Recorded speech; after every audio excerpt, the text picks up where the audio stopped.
Alle reden vom Wetter, wir nicht。大家都在谈论天气，但我们不是。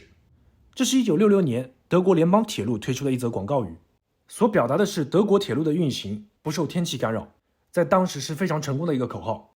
但是如果说放到现在，你大概会说几个菜啊喝成这样。那德铁怎么变成这样了呢？今天咱们就来聊一聊。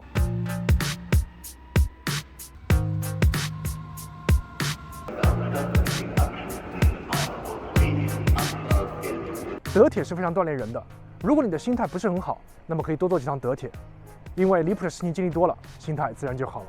咱们来看看德铁具体离谱在哪里。第一点就是不准时。来看看之前那个广告视频下面的评论，评论吐槽相对还是温柔的。我碰到几次在车上直接开骂，延误的理由有很多，常用的有机械故障啦，有人在轨道上等前一班车等等。咱们来看看德铁这个准点率，远途的只有60%多。而这个统计方法，看到这行小字没有？延误6分钟以内都不算延误，所以如果按照真正的准点率来算，可能只有一半左右。在西欧这一波老牌发达国家里面，德铁算是垫底的。所以也有人调侃，在德国就没有什么电车难题，不管你1个还是5个，因为晚点好几个小时或者直接取消了，等得肚子都饿了，只能骂骂咧咧回去。现在的情况是没有电车，只有难题。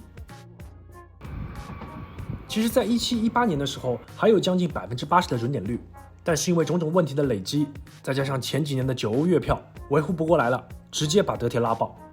虽然现在的全国通票从49欧涨到了58欧，但是逃生依旧。我印象中只有2个半趟是准点的，因为中间要换车。第一趟是准时的，心里刚表扬德铁可以啊，下一班就直接延误半小时以上。这些都不算夸张，最夸张的是3个小时，而且坐的是171，就是快车，相当于德国的高铁。开着开着前方故障，换铁路，换路线，一会儿往前开，一会儿倒着开了。从这一点上看出德国人的脾气是真的好，也不闹，习惯了。延误了这么多时间，车上的饮料啤酒是随便拿的，我看很多人就拿几瓶啤酒开喝了。延误时间久了，一般会进行赔偿，像上次延误3个小时，一般会赔偿票价的一半。如果因为延误耽误了行程、住宿，还有相应打的产生的费用，是可以找敌币报销的。看起来不错是不是？难得1、2次还可以，架不住次数多，咱们后面再说。第二点就是换站台，这一点在欧洲久了之后就感觉还好，因为好像很多欧洲国家站台都会临时换，但德铁换站台的比例非常高，尤其是在换车的时候，如果一换站台，那必须得飞奔追德铁。但如果你没赶上车，有些车票的规定是你可以顺延坐下一班车。同样，少数几次还可以，谁也架不住次数多。总之，德铁已经和不靠谱建立了深厚的联系。那么德铁水平到底怎么样？得从很多方面去看，而这里面有很多矛盾，比如说火车的技术和路网建设，铁路和公路的竞争，还有理想跟实践的差距。咱们一个一个来说。首先来看看德铁成为现在这个局面，它最初的目标或者说最初的愿景是什么？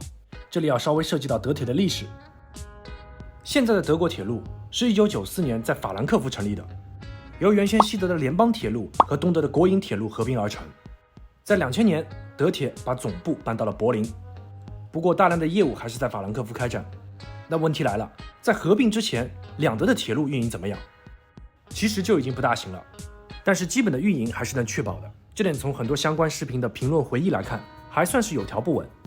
但是从经济角度来说，在他们合并之前，卧龙凤雏这4个字可能还是褒义词，而东西德2个铁路部门一合并，直接干到了破产边缘。那问题怎么解决？你看代音私有化呗。于是德铁开始了私有化。德铁这个私有化吧，什么都想要，既要有国有企业的社会责任，同样也要以私有企业的盈利为目的。所以现在的德铁是一个资本由国家持有的私有公司。德铁改革之后，政府的财政补贴压力减轻了许多，但存在的问题并没有得到很好的解决。于是为了解决公司的臃肿程度，让各个业务部门充分竞争起来，德铁就拆分出了一个又一个的子公司。那私有化了嘛，所以各个公司的业务都交到了职业经理人手里。接下来就是全面的公司化运营，每条铁路都要尽可能最大化的利用，把一些不常用的还有一些老旧的铁路直接拆掉吧，维护成本也减少了，哪个数据不好拆哪个。在2005年，德国的铁路里程大概有4万多公里，而到了2021年只有3万多公里了。而且光拆不造，很多线就变成了副线。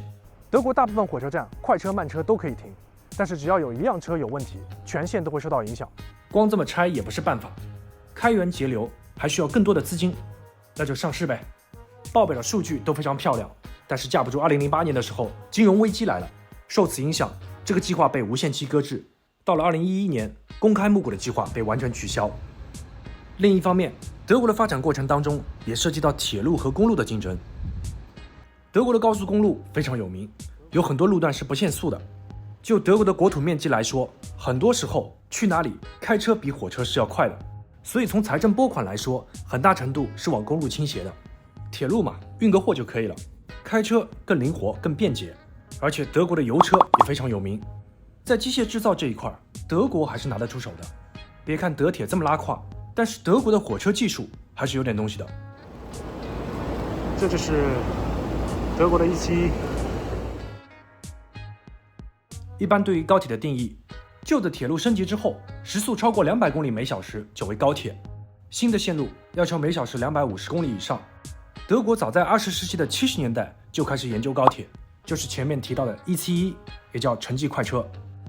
在1985年的时候，就以时速317公里每小时打破了德国纪录，而在1988年更是创造了时速406.9千米的世界纪录。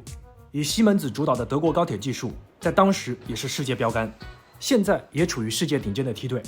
中国早期在发展高铁技术的时候，171也是咱们引进的重要技术平台之一。不过就德国目前的情况来看，如果按照高铁的标准，即使德国的高铁技术很厉害，平均下来能达到相应时速的也是寥寥无几。所以德国的路网和它的高铁技术不配，这两者好像就不是一个国家的。171只有在国外才能发挥真正的实力。这里就有一个非常有意思的现象，德国的高铁171只要开出德国，尤其是往法国，行驶速度立马飙到300公里以上。咱们来综合看一下这是一个什么样的存在。德国有很厉害的火车技术，然而路网不行，就导致各种车辆要共用轨道，其中一个有问题就会出现连锁反应，导致晚点，而晚点就要赔偿，越晚赔得越多。同时德铁又申请大量的资金补贴，但是因为整个系统效率低下，工程进展缓慢，而那边又需要大量的赔偿资金，于是钱先拿去赔偿，要开工的时候又没有钱了。德铁的员工每天也吐槽不断，待遇也没好多少，于是就闹罢工，而罢工又会带来新的延误，就又需要赔偿。另一边德铁的领导层还需要高额的薪水，一件小事也要严谨的商量半天，这一套下来你说还能准时吗？瑞士都快不让德铁的车开进去了。关于德国铁路的全面改造升级，现在报道也有很多时间点，2040年、2060、2070，计划是有，但又好像没有。不过德铁还是有一些缓解人们愤怒情绪的措施，比如说延误的赔款信息填错，还可以写信寄过去说明情况，虽然时间比较久，但是也会赔偿。另外还有像前面提到的，有一趟车如果晚点比较厉害，你可以直接去坐下一趟车，不过在行驶过程中可能因为超载而引起机械故障，所以大概率也会晚点。目前德国政坛在现有的制度下矛盾不断，关于德铁的政策也有很多。其实除了辩论跟投票以外，德国真的还有很多事情可以做。好了，以上就是本期视频的全部内容，下期再见。